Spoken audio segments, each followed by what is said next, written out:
Hi, I'm Hannah Meade, here with your daily news. Today's investigative story is about male contraception. There's a research study being done on new male birth control that has not been released. The study was actually shut down early due to side effects like muscle pain, increased libido, and acne. The researchers said that about 40% of these symptoms were actually unrelated to the shots, but they still shut down the study earlier than planned.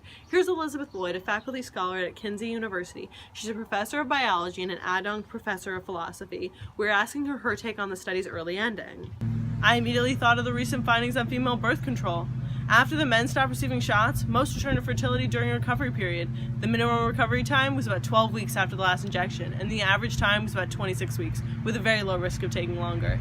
This risk needs to be compared with those involved in hormonal birth control for women, such as potentially fatal strokes and blood clots. These risks of fertility damage are not fatal risks like the women endure with their birth control.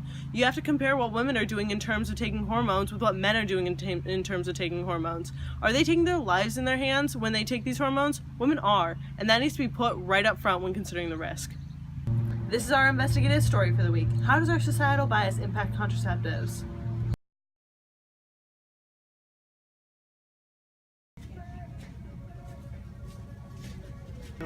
As a woman in 2018, I have a career to advance and plans for my future, and those just don't involve a child yet. Did you know that access to the pill has not only helped bring women into the workforce and given them a shot at traditionally male jobs and high profitable professions such as law and medicine, but it has also allowed women to invest in their own human capital and have children when their incomes are higher, which they are because women can work more hours, therefore earning higher wages.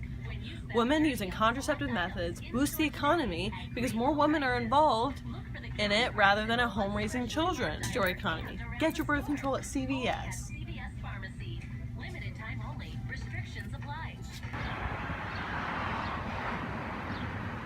Today's Democratic interviews with Emily Meade. Emily, how do you plan on getting the female vote this upcoming election? Well, you see, I'm going to increase government spending on healthcare, specifically contraceptives and women's health. Ladies, if you want contraceptives to be cheaper and more accessible, vote for me. Don't you think that may be a bit controversial? What about increasing spending on the military? Well, I would never be able to run on decreasing government spending and increasing taxes, of course, so let's just increase that too. Why not increase government spending in healthcare by taking just a fraction of the military spending? The economy is doing so well. I've been pushing for universal healthcare, which could help so many people. I'll be pushing even harder for it going into the midterms. Don't you think that would be too expensive for the government? Our healthcare system is already the most expensive in the world, and that isn't due to the government spending on it. It's because of many factors. Right now, people can't handle the burden of hospital bills and expenses on medications, so we need to find an affordable solution for people because right now, it's costly for everyone. I plan to do just that, make real change. Thank you, Emily Meade, for doing this interview with us. We'll be sure to watch out for you in the upcoming elections. Thank you for coming to visit me. Catch you in November. Let's surf the blue wave. I'm so busy this time of year, I don't have the time or money to think about much more than my new job, my music, my kids finishing school, taking care of my mom who has cancer, travel. I end up going to Planned Parenthood for one thing, my flu shot, breast exam, high cholesterol, asthma, for my cancer screenings. Hey, it's Paul Ryan. Paul Ryan is the Speaker of the House. So, Paul, you're done. You aren't even running for office again. That must be a relief. I know healthcare is a big weight on everyone's mind right now with Obamacare being repealed and this new massive budget being passed. Do you plan on using any of this to increase in budget to increase government spending on healthcare? Well, while a safety net should exist for Americans who desperately need it, a free market system is the best solution to providing the greatest possible care to the most amount of people. Government regulations have largely been responsible for the high costs associated with healthcare. We want to decrease government involvement and give individuals control over their own plans. I think we have a great platform for healthcare as a party. What is this safety net? I know a lot of people don't have money to completely control their healthcare costs. Well, we haven't really gotten there yet. And it's not really my responsibility now. I think it'll sound something like Trump Care. Trust me, the name wasn't my idea. Okay, well, Paul, you go back to your morning walk now. Bye. See ya.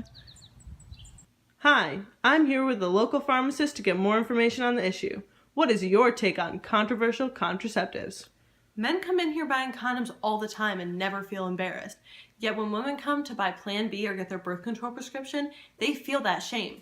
I'm trying to create a healthy, caring environment where women don't have to hide that they're sexually active and use contraceptive methods. Already, coverage for things like birth control are at risk in the transition of healthcare systems in our country. I'm hoping this won't happen, but there's a fight going down behind the scenes, and female healthcare may lose out. Right now, there's many options for women. There's a pill, there's an implant, a patch, a shot, an IUD, a diaphragm, and there's well-known one, condoms. Men usually just use condoms. However, not all these are easily accessible options, and that will only become more true if the GOP becomes more active on enforcing their platform of abstinence as the responsible and respected standard of behavior. No wonder women end up feeling embarrassed.